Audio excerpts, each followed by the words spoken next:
Hello student, आप सभी का स्वागत है।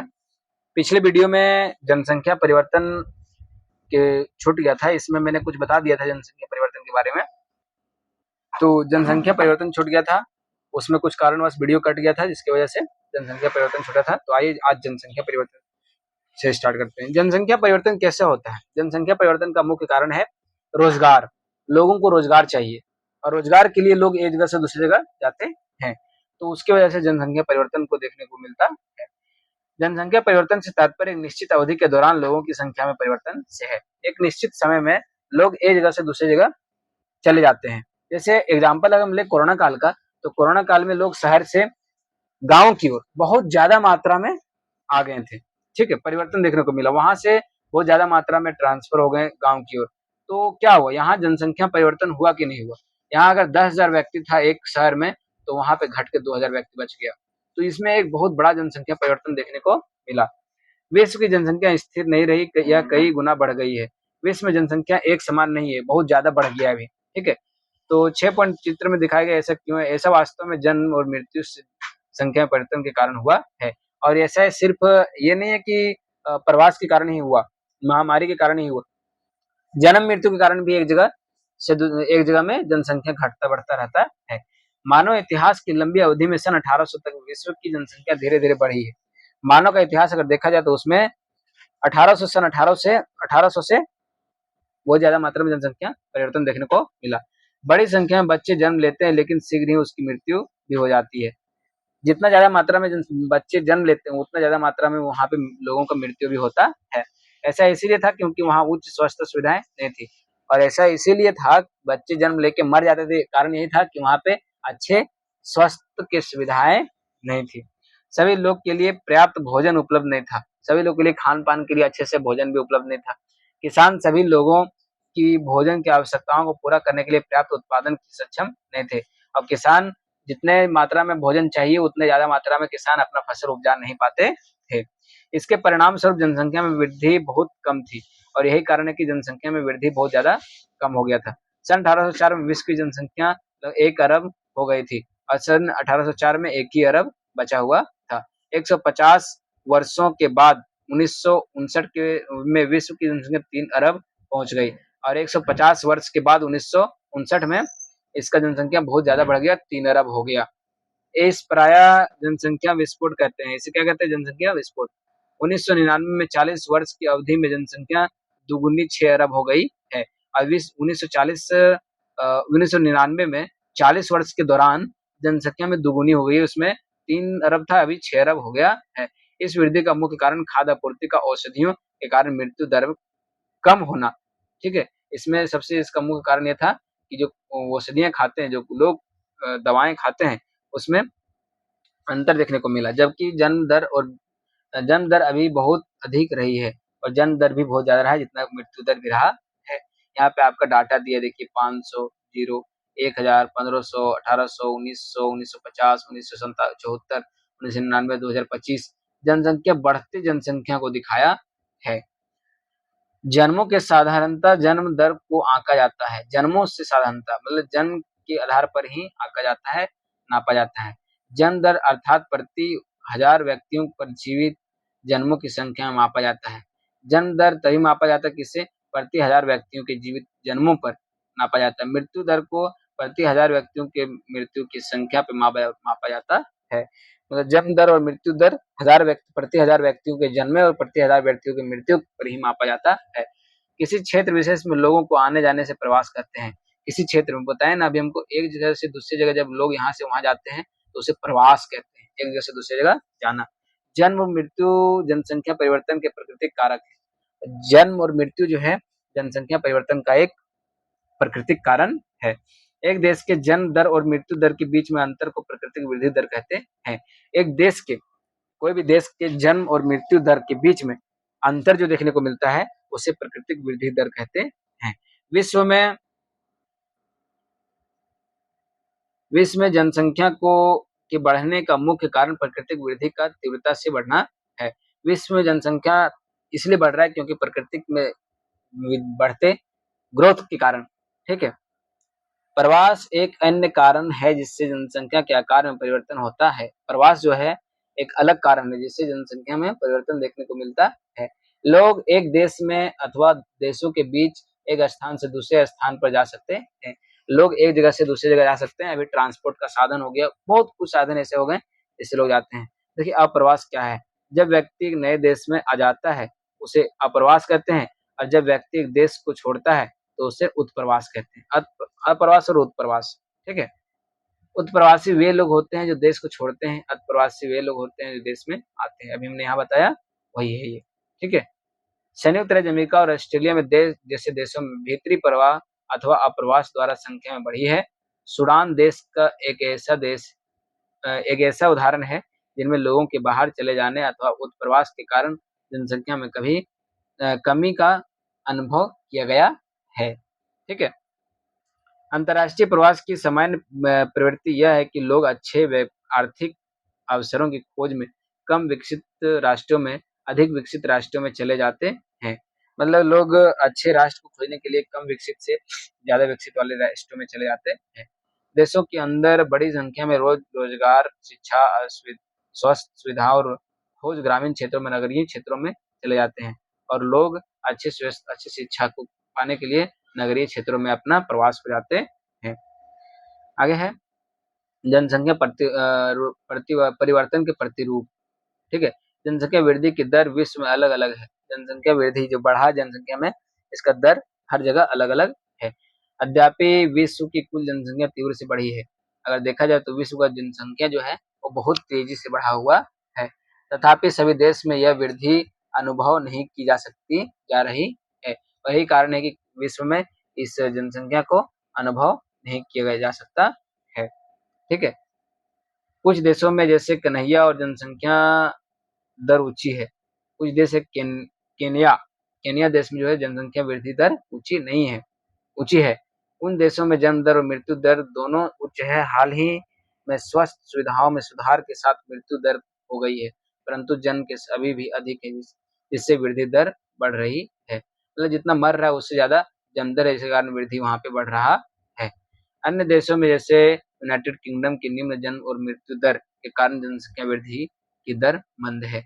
अन्य देशों की अगर देखा जाए यूनाइटेड किंगडम, तो वहां पे जन्म दर और मृत्यु दर के कारण जनसंख्या में वृद्धि दर मंद है। मंद का मतलब क्या होता है? मंद का मतलब होता है धीमा। क्या होता है? धीमा। मंद मंद चलना, धीमा धीमा चलना, धीरे धीरे चलना, ठीक है? मंद मंद चलना। आगे है, देखिए आपका यहाँ पे एक दिया है आपका मानचित्र, उसमें बतलाया है क्या है? जनसंख्या वृद्धि की अलग अलग दरें। जनसंख्या वृद्धि अलग अलग समय में किस प्रकार बढ़ा है, कहाँ कहाँ कितना जनसंख्या है, ये आप लोग मैप में देख सकते हैं। अब हम लोग को पढ़ना है जनसंख्या संगठन। क्या पढ़ना है? जनसंख्या संगठन। तो ये जनसंख्या संगठन क्या है? किसी देश की जनसंख्या कितनी भी अधिक हो, उसका उस देश के आर्थिक विकास के स्तर से कुछ अंतर नहीं पड़ता। किसी भी देश की जनसंख्या जो है कितना भी अधिक हो, लेकिन उसका जो देश है उस देश के आर्थिक विकास के स्तर पर कुछ अंतर नहीं पड़ता, लेकिन उस देश पर कोई तरह का उससे प्रभाव नहीं पड़ता।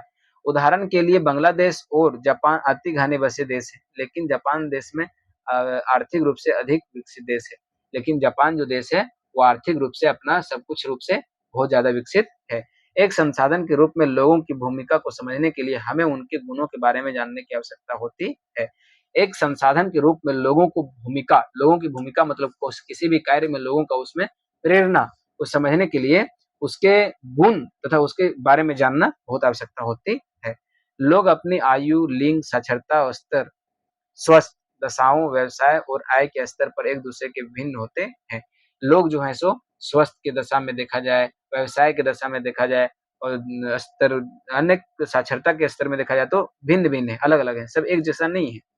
लोगों की इन आवश्यकताओं के बारे में जानना आवश्यक है। जनसंख्या संगठन जनसंख्या की संरचना को दर्शाता है। जनसंख्या संरचन जनसंख्या जो संगठन है वो जनसंख्या संरचना को दर्शाता है, ठीक है? आगे आइए देखते हैं। जनसंख्या संगठन हमारी यह जानने में सहायता करता है कि कितने पुरुष और कितनी स्त्रियां हैं। जनसंख्या संगठन हमें क्या देखने को मिलता है?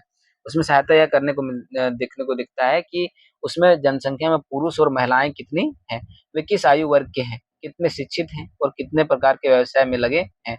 मतलब कि वो कितना शिक्षित, कितना पढ़ा लिखा है, कौन से व्यवसाय कर रहे हैं, किस क्षेत्र में लगे हैं, वो सब देखने को मिलता है। उसकी आय का क्या स्तर है, उसका आय का मतलब होता है पैसा, पैसा का क्या स्तर है, और स्वस्थ दशाएं कैसी है। स्वस्थ दशाएं का मतलब हो गया उसका स्वस्थ, जो उसके शरीर में जो स्वस्थता देखने को मिलता है, कितना फिट है। एक देश की जनसंख्या संगठन का अध्ययन करने की एक रुचि विधि जनसंख्या पिरामिड है। एक जनसंख्या के एक किसी देश का जनसंख्या संगठन का अगर अध्ययन करना है, उसके बारे में जानना है, तो उसे जनसंख्या पिरामिड के द्वारा जान सकते हैं। इसे आयु लिंग पिरामिड कहते हैं। इसे क्या कहते हैं? आयु लिंग पिरामिड। एक जनसंख्या पिरामिड दर्शाता है, एक जनसंख्या पिरामिड क्या दर्शाता है? कुल जनसंख्या विभिन्न आयु वर्गों में विभाजित है। कुल जनसंख्या, जितना जनसंख्या वो विभिन्न आयु वर्गों में, जैसे 0 से 5 वर्ष, 5 से 15 वर्ष, 15 से 59 वर्ष, 59 से अधिक वर्ष के लोग, अलग अलग वर्गों में विभाजित है। 5 से 9 वर्ष के, 10 से 14 वर्ष। दूसरा है कुल जनसंख्या प्रति वर्ष इन वर्गों में प्रत्येक वर्ग में पुरुष और स्त्रियों को उप विभाजित करती है। आगे है जनसंख्या पिरामिड का आकार उस विशिष्ट देश में रहने वाले लोगों की कहानी बताता है। बच्चों की संख्या 15 से नीचे, निचले भाग, 15 से नीचे वाले संख्या को कहते हैं बच्चे, निचले भाग, ठीक है, में दिखाई गई है। यह जन्म के स्तर को दर्शाती है। किसे दर्शाती है? जन्म स्तर को। 15 से नीचे, 0 से 15 जितने भी लोग, जितने भी बच्चे आते हैं 0 से 15 के बीच में, कौन दर्शाता है? जन्म दर को दर्शाता है।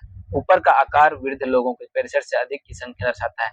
65 से अधिक उम्र वाले को वृद्धि मतलब बुढ़ा के रूप में देखा जाता है, और मृतकों की संख्या को दर्शाता है, और उसके आगे वाले को मृतकों की मरे हुए संख्या को दर्शाता है।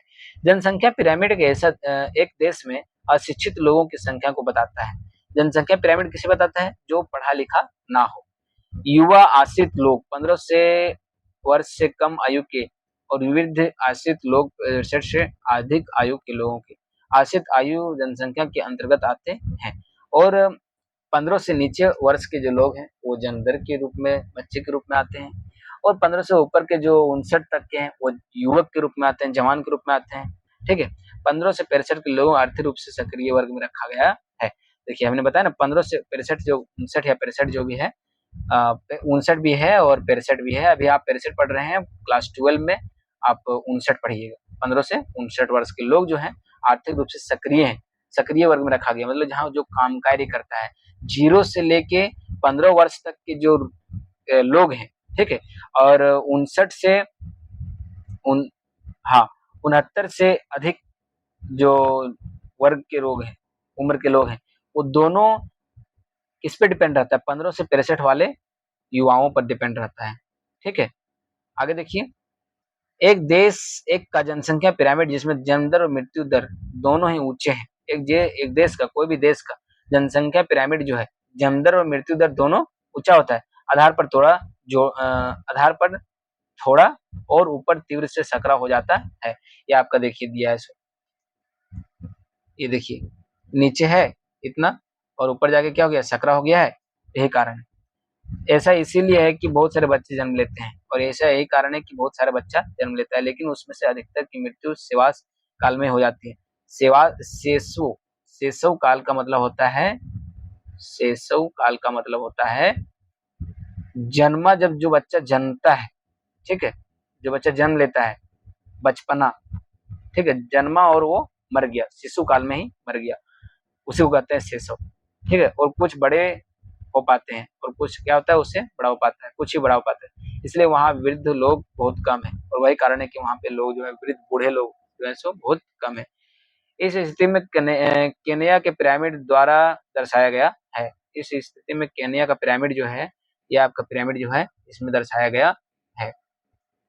आगे है, जिन देशों में मृत्यु दर विशेष रूप से बहुत छोटे बच्चों के कम हो रही है, युवा आयु वर्ग का पिरामिड थोड़ा है, क्योंकि शिशु प्रौढ़ावस्था तक जीवित रहते हैं। मतलब जिन देशों में मृत्यु दर बहुत अधिक देखने को मिलता है, कम हो गया है, कम हो रही है, वहाँ पे आयु वर्ग का पिरामिड थोड़ा छोटा है, क्योंकि शिशु प्रौढ़ावस्था तक जीवित रहते हैं। यह भारत के पिरामिड के दृष्टि गोचार होता है। ये कहाँ होता है? भारत के पिरामिड के दृष्टि गोचार होता है। इस प्रकार की जनसंख्या में युवा शिक्षित अधिक हैं। इसका अर्थ मजबूत और वर्तमान बढ़ती हुई श्रम शक्ति है। ठीक है, आगे देखिए, जापान जैसे देशों में आधार पर पिरामिड सकरा है। जापान जैसा देश जो है उसका पिरामिड क्या है, बहुत ही सकरा है। घटी मृत्यु दर के कारण अधिक लोग वृद्ध आयु तक पहुंच जाते हैं। घटी मृत्यु दर जब घट जाता है तो उसमें वृद्ध लोग बहुत ज्यादा पहुंच जाते हैं। कुशल, उत्साही, आशावादी और सकारात्मक वृद्धि जैसे युवा जन किसी राष्ट्र के भविष्य के होते हैं। जो कुशल होता है, जो सब कुछ में कुशल होता है, उत्साही होता है, उसके बारे में जानने के लिए उत्साह होता है, वो किसी सकारात्मक दृष्टि से युवा होता है। हम भारतवासी भाग्यशाली हैं। भारतवासी क्या है, भाग्यशाली हैं कि हमारे पास ऐसे संसाधन है। उन्हें योग्य एवं उत्पादक बनाने के लिए, कुशल बनाने के लिए, अवसर प्रदान करने के लिए अवश्य शिक्षित किया जाना चाहिए। और हम बहुत भाग्यशाली हैं कि हमें सब प्रकार के रोजगार मिल रहे हैं। तो इसमें आपका ये चैप्टर खत्म हो गया। ठीक है, इसका जो प्रश्न उत्तर है ये हम नेक्स्ट वीडियो में आप लोग को बताएंगे। तब तक के लिए आप लोग चैप्टर को रिवाइज कीजिए, अच्छे से पढ़िए। धन्यवाद। और नेक्स्ट वीडियो में आपसे मिलते हैं इसका क्वेश्चन आंसर को लेके। ठीक है, तो मिलते हैं नेक्स्ट वीडियो में, तब तक के लिए धन्यवाद।